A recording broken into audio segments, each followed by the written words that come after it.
As we finish up our exploration of the muscular system, I would like to read another passage from Job's body on functional unity.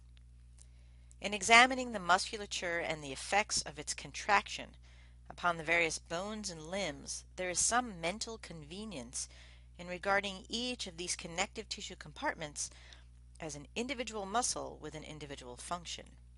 However, this is a mental convenience which simplifies the enormous complexities, and it has the danger of obscuring for us the real intricacies of the interplay of muscular tension and release throughout the entire system. No matter how complicated they may be, the facts of the matter are that any given muscle compartment rarely works all of its fibers simultaneously, and that no one compartment ever acts independently of the many synergistic and antagonistic compartments which relate to its function.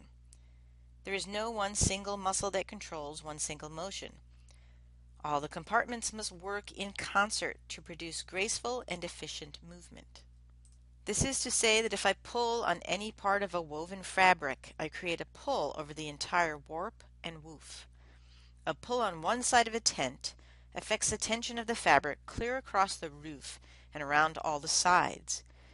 We will almost never find a single discrete muscle that is tense. Rather, we will find areas of tension or body-wide patterns of tension, whose boundaries do not necessarily follow the anatomical divisions of muscle compartments.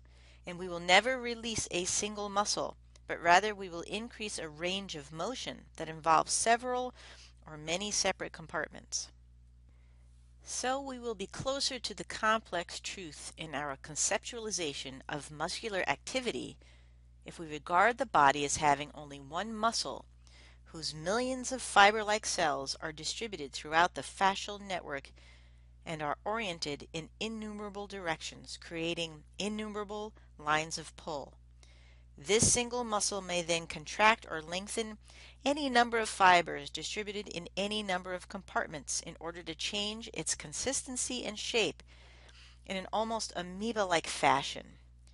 Any contraction in one part will necessitate lengthening in other parts, and an extension of any one part will necessitate contractile bracing in other parts, so that the entire musculature must always utilize many of the different directions of pull afforded by the arrangement of its fibers and the many cables and levers provided by the tendons and the bones in order to execute any single change of shape.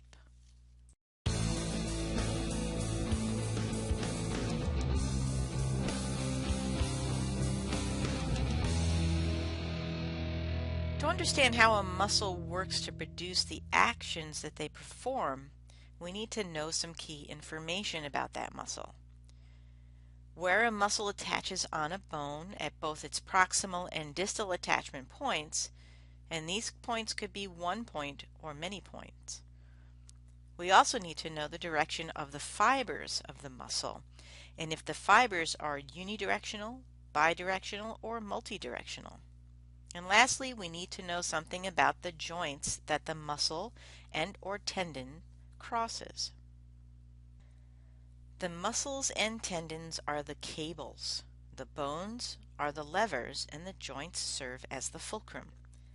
The load is sometimes the weight of a body part, or it may be some weight that is added to the body part. Biceps brachii is the large two-headed flexor muscle located in the anterior compartment of the arm. The origin of the long head is from the supraglenoid tubercle of the scapula. The origin of the short head is from the tip of the coracoid process of the scapula.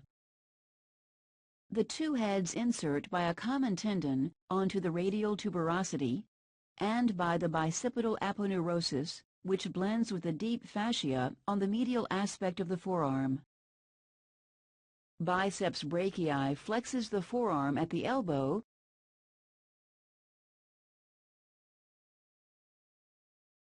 supinates the forearm, and weakly flexes the shoulder. It is innervated by the musculocutaneous nerve. Let's take a closer look at the biceps brachii to begin to understand how this muscle does its job. We see the distal tendon crosses the elbow joint anteriorly, and we will focus on this joint, and we will simplify our study by focusing only on the action of flexion at the joint. In our example, the elbow joint functions as the fulcrum, and we can see that the biceps tendon insertion on the radius is distal to this fulcrum. Now, the weight of the radius and the ulna and the hand and the forearm muscles serves as the load which is pulling the forearm into extension through the effect of gravity. And the biceps muscle, through its tendon attachment on the radius, will resist that load through an effort. So the radius functions as the lever, and the fulcrum is the elbow joint, which we will place at this end of the lever. The biceps tendon attached distal to the joint, but close to it, supplying the effort to resist the load, which we will place at the other end of the fulcrum.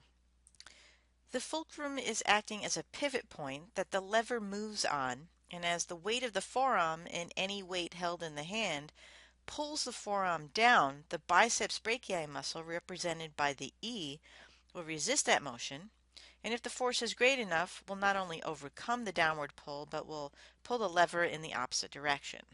One last thing about lever systems before we take a look at a few more examples is that the distance from the fulcrum to the effort is called the effort arm, and the distance from the fulcrum to the load is called the resistance arm.